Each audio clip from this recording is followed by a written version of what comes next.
Speed ni pakubwa sana, yani hapo ni kama madaraja, ni kama tupo daraja la kwanza. Actual speed ipo daraja kama la 100 huko, umeona mimi vibali swala zima la mtandao ndani ya nchi, sio mijini tu, hadi vijijini, kwa sababu ile mchizi streamers zake yani anapenya, anaingia hadi kijijini, anaingia hadi kwenye maandaki, anaingia hadi chini.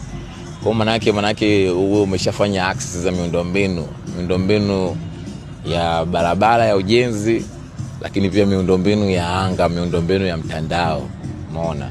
Kwa hiyo ni maandalizi ambayo mimi naweza kusema kwa upande wa content creators wamepata uchu chachu, na vijana sasa hizo wameshaanza kujaribu kustream, wameshaanza kujaribu kukesha live, wameshaanza kujaribu kuwa na lifestyle fulani hivi ya kimtandao.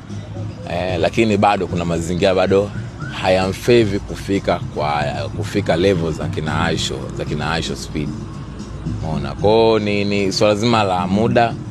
Unajua hizi mambo wanasema ni progressive, hatua moja tunaenda hatua B, tunaenda hatua C, mpaka tufika kwenye hatua za Aisho. Ila kwa Aisho kwa sasa hivi bado sana. Kwa Shumu labda umekutana hivi, ni project gani ambayo utaifanya ambayo itakuwa identity kuna kukutambulisha kimataifa? Uko naye hapa? Yule mimi ni kupiga makelele tu. Mimi ni kupiga makelele, kubweka pale, kutoa macho.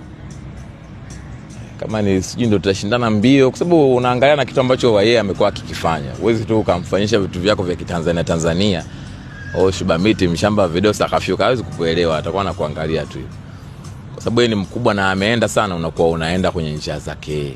Umeona, hapo kukimbia lifestyle, au kama kuna kitu atajaribu kukitaka mkifanye, ndipo utakapojitwist.